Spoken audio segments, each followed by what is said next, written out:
why the Supergirl movie will 100% be a flop. I'm interested in what they're going to say, guys, because I've read Woman of Tomorrow, and that's where I'm basing what I think it will do off of, which I'm cautiously optimistic, right?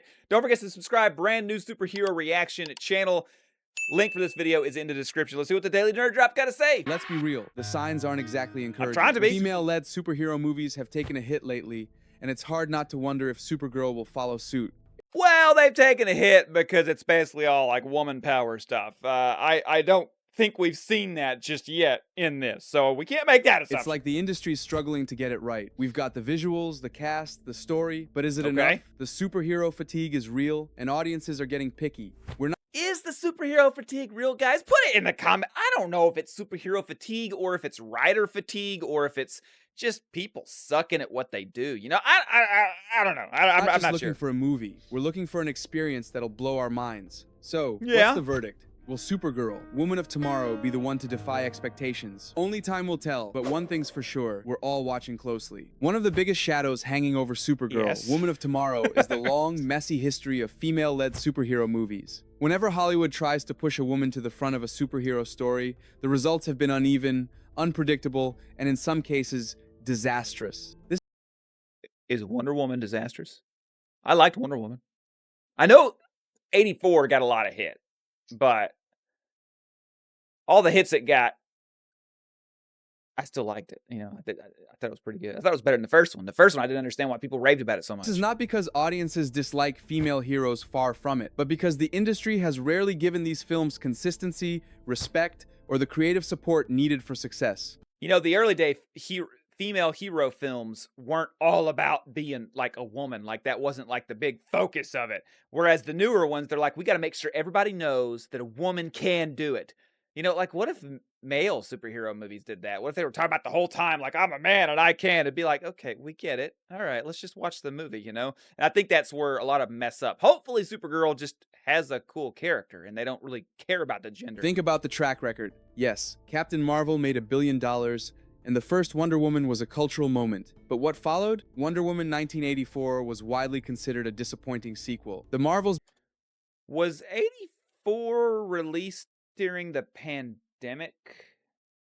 That hurt a lot of movies. I can't remember. Became one of the biggest box office failures in the history of Marvel Studios. Birds of Prey underperformed despite... Oh wait, Marvel Studios? Good reviews. Batwoman and the CW's Supergirl series both ended with low ratings and fading interest. These examples create a pattern, and patterns shape perception. So now, when a new female... Yeah, well, the CW, they're definitely gonna, you know, the CW, they start off strong, and then they start messing stuff up.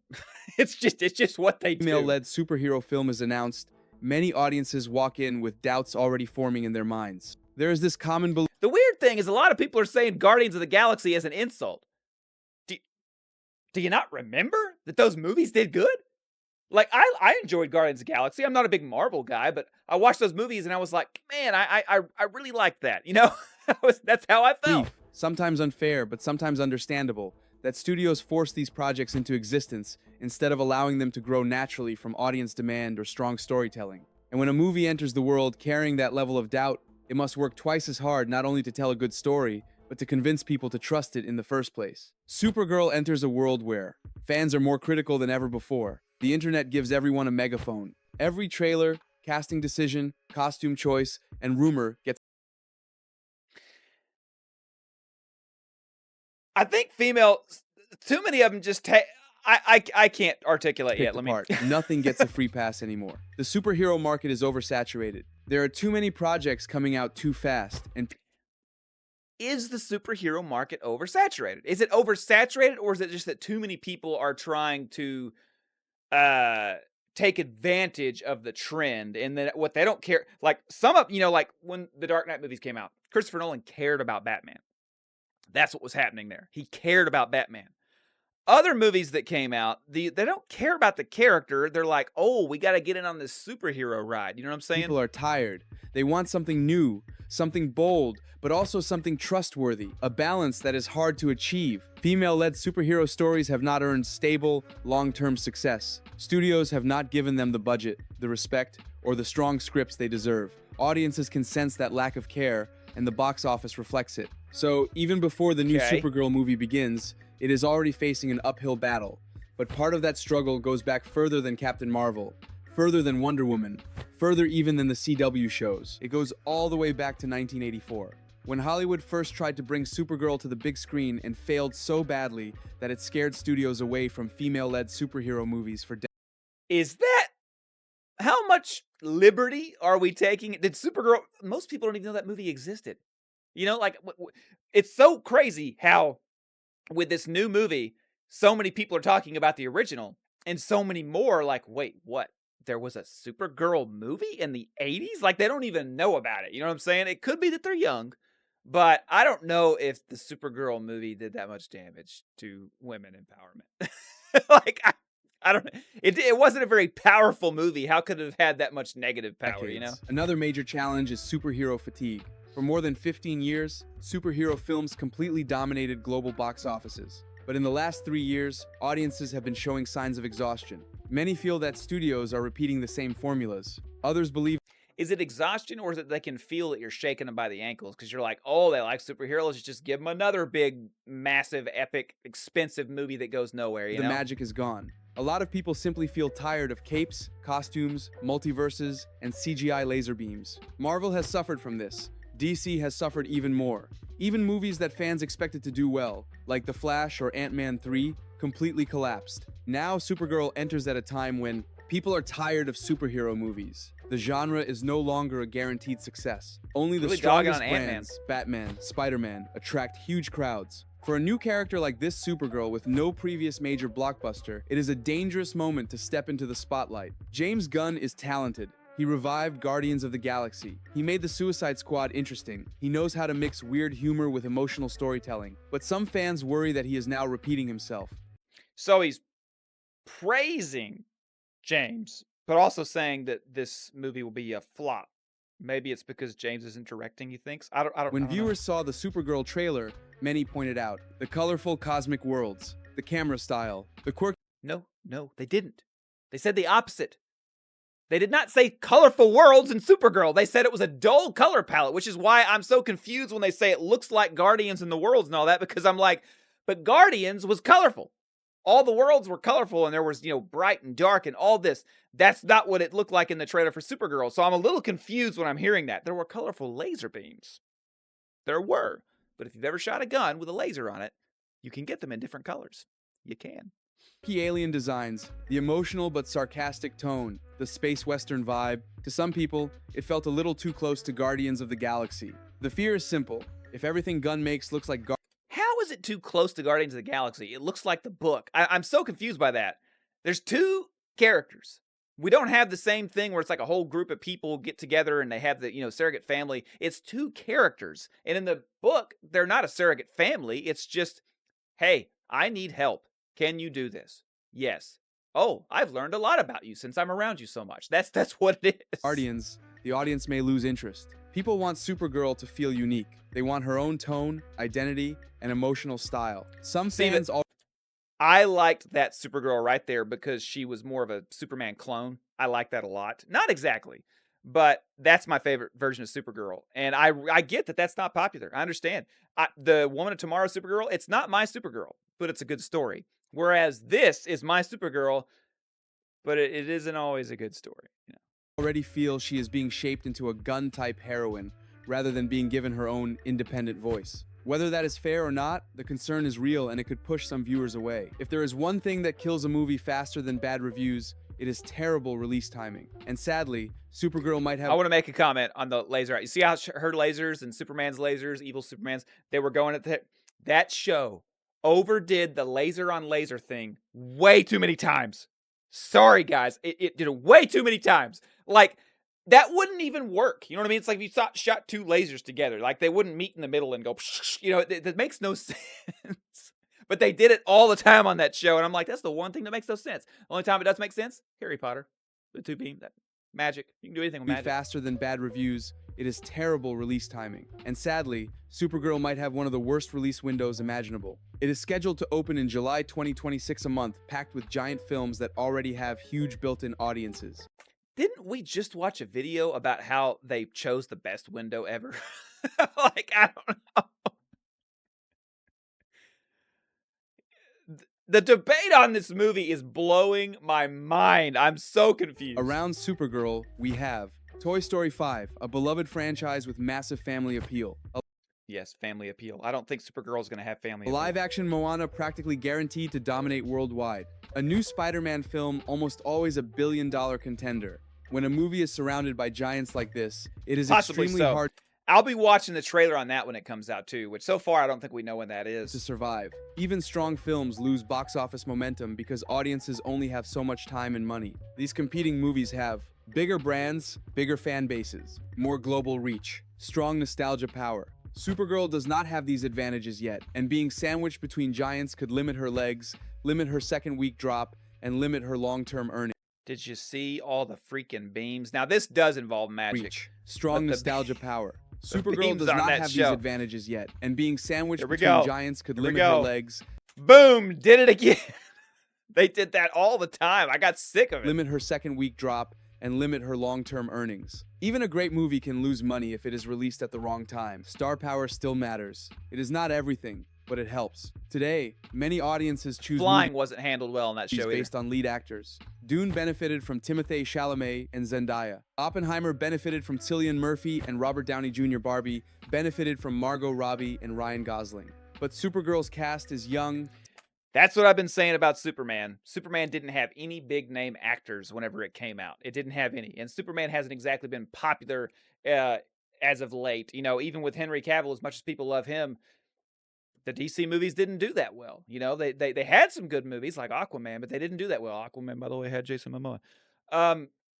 Talented and exciting, yet not widely famous. Millie Alcock is respected, but she is not a major box office name. Eve Ridley is new. Even many supporting actors are unknown to mainstream audiences. The only major star is Jason Momoa. I doubt he's going to have much time, guys. If my theory is correct, he's just replacing a bounty hunter. They'll probably bring him back again in the end. I'm thinking beginning and end of the movie. And by beginning, I mean, you know, within the first 40 minutes. Now playing Lobo, and he is not even the lead. This creates a risk. When a film does not have a powerful brand name and does not have A-list actors, it must rely on reviews. This is true, though. And it's the whole point I made with Superman. The 600 million is not anything to scoff at when you're like, you know, they didn't have any big name actors. They didn't have any previous stories to follow. They were just creating something brand new off and changing what they had before. It's risky, but I think it did well considering. An audience buzz. But if reviews end up mixed, which is common for superhero films, the lack of star draw could hurt attendance. Supergirl is part of the new DCU James Gunn's reboot, but the old DCEU left behind a messy legacy. Many fans became tired of constant reboots, canceled films, confusing timelines, and disappointing endings. I'm tired of never finishing anything. We didn't finish Superman Returns. We didn't finish Man of Steel. Never got the second one. We didn't finish the DCEU. We don't finish things in DC. Let's finish something. The final DCEU movies, especially The Flash, damaged audience confidence. People simply stopped trusting DC to deliver consistent quality. A surprising amount of fans are still unsure about the tone of this film. Some think it is too dark. Others think it is too space fantasy. Others say it feels like a Guardians of the Galaxy spin-off. When a movie's I don't think it's going to feel like that. It may have some Guardians of the Galaxy looking elements because, you know, it's a space intergalactic adventure. But everything I saw in the trailer was, you know, book-based. And I'll give you the headphones. She doesn't wear the headphones. She wears the coat. The Ravager type people that were in there, yeah, those are the space pirates that are in the book. The cyber bars, yeah, that's all from the book, okay? The headphones aren't. And obviously music isn't. We have no idea what music they're listening to in the book. They don't talk about it. identity feels uncertain even before release, it becomes harder to market. Many want a grounded story focused on Supergirl's trauma, her difficult childhood, her darker worldview, her emotional struggles. But the trailer showcases cosmic planets, space creatures, big action, comedy mixed with violence. This may confuse audiences about what the film actually is. There were also fears online that the movie had a very low budget, which raised concerns about cheap visuals or rushed CGI. James Gunn later denied this, but the conversation already caused damage. Many fans wondered if Warner Brothers was playing safe instead of giving. I never felt the Superman movie visuals looked cheap. I think that Superman 2025 looked better than Man of Steel. Zack Snyder's good at making stuff look beautiful, but not realistic. He had a few realistic scenes in there, like when he was breaking the sound barrier. That was really cool. But, you know, when he was doing his first flight scene and went over like Africa or something, that just looked awful. Just awful. The film the strong financial support it deserves. When fans worry this early, it affects hype and anticipation, key ingredients for box office success. One interesting but important problem lies in the contrast between Supergirl and Superman in the new DCU. Superman is being marketed as hopeful, bright, gentle, and inspirational. As he should be. Can I get an amen? In the comments. Very classic. Supergirl, on the other hand, is shown as hardened, cynical, angry, and violent. This contrast is hardened, cynical, angry, and violent.